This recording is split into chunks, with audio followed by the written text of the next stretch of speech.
ফরিদপুরের রিকশা চালক আব্দুর রহমান ব্যাপারী আধাবেলা রিকশা চালিয়ে আয় ১৫০ টাকা। বিপরীতে এখন তার খরচের হিসাব মিলছে না। কিন্তু কেন?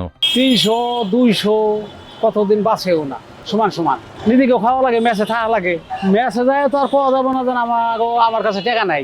ওই যে কইলাম একজনই আছে, এই তুই বাঁচায় না হে, ওই হে সারা গরিবের কেউই নাই, ও কেউই শুনবে না গরিবের কথা। আতাউর ঢাকাতেই রিকশা চালান ৪০ বছর ধরে। তার সংসার বা আয় ব্যয়ের হিসাবও আব্দুর রহমানের মতোই। ইলিশ মাছ তো চোখে দেখা যাবে না, যে রোজগার দিনটা মানে 500 টাকা ইনকাম হয় না। আবার গাড়ি জমা আছে, ঘর ভরা খাওয়া আছে, চাল ডাল কিনতে তো সব শেষ। মনে হয় এই অসুখ হলে জানা ওষুধপত্র খামো, তাও তো করা যায় না। নিজেই চলা পারে না, ছেলে পেলে করতে লেখাপড়া করাবো। এ তো গেল খেটে খাওয়া মানুষের জীবনের গল্প। নিম্ন বা মধ্যম আয়ের মানুষের জীবনের গল্পটা কেমন? আমি 20,000 টাকা বেতনের চাকরি করি, 10,000 টাকা গড়বা থাকে, আর থাকে আমার 10,000 টাকা। 10,000 টাকা থাকে, আমি খামু কি আর আমি আমার বউকে কেমন চিকিৎসা করাবো? যেভাবে দ্রব্যমূল্যের দাম বাড়তেছে, যে কোনো কাঁচা তরকারি কিনতে গেলে 80 টাকা 100 টাকা লাগে। কিন্তু আমাদের বেতন তো সীমিত, কিন্তু বাড়তি তো কোনো টাকা নেই। দ্রব্যমূল্য কিনতে গেলে আমাদের হিমশিম খাইতে হয়। বড় ধরনের অসুখ বিসুখ হয়ে গেল, তখন একটা ঋণ করতে হয়। আয়ের সঙ্গে ব্যয়ের বিস্তর ফারাক কিভাবে সামাল দেয়া হচ্ছে? হুটহাট করে জিনিসপত্রের দাম বাড়ছে, দৈনন্দিন যে ব্যবহার্য যে জিনিসপত্র সেগুলোর দাম বাড়ার কারণে আমাদের পরিবারগুলি যারা মধ্যবিত্ত নিম্নবিত্ত পরিবার আছে,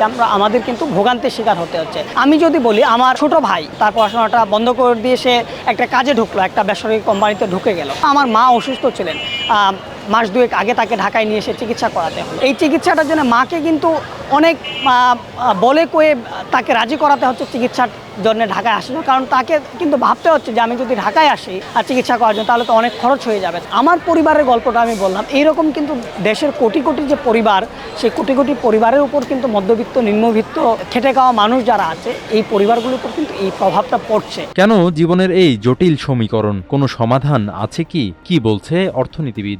বাংলাদেশের জীবন জীবিকার প্রেক্ষাপটে যদি মূলত এখন সবচেয়ে বড় সমস্যার কথা বলি, সেটা হচ্ছে মূল্যস্ফীতি। সাপ্লাইকে যদি আমরা বেগবান করতে পারি, তাহলে অদূর ভবিষ্যতে গিয়ে আমরা মূল্যস্ফীতিকে কমাতে পারবো। ভবিষ্যতে যদি বিনিয়োগ বৃদ্ধি পায়, তাহলে প্রকৃতপক্ষে এই বিনিয়োগ বৃদ্ধি পাওয়ার মাধ্যমে প্রবৃদ্ধি যদি সত্যিকার অর্থেই যে স্বপ্ন দেখা হচ্ছে ৬.৫%, সেটা অর্জন করতে পারে, তাহলে হয়তো ভবিষ্যতে মূল্যস্ফীতি কমবে। নিত্যদিনের খরচ মেটাতে যেখানে কাটছাট করতে হচ্ছে নিম্ন বা মধ্যবিত্ত পরিবারের শিক্ষা এবং চিকিৎসার মতো মৌলিক বিষয়গুলো, সেখানে বিনোদনের মতো অধিকার শুধুই মাত্র বিলাসিতা হিসেবে কাজ করে।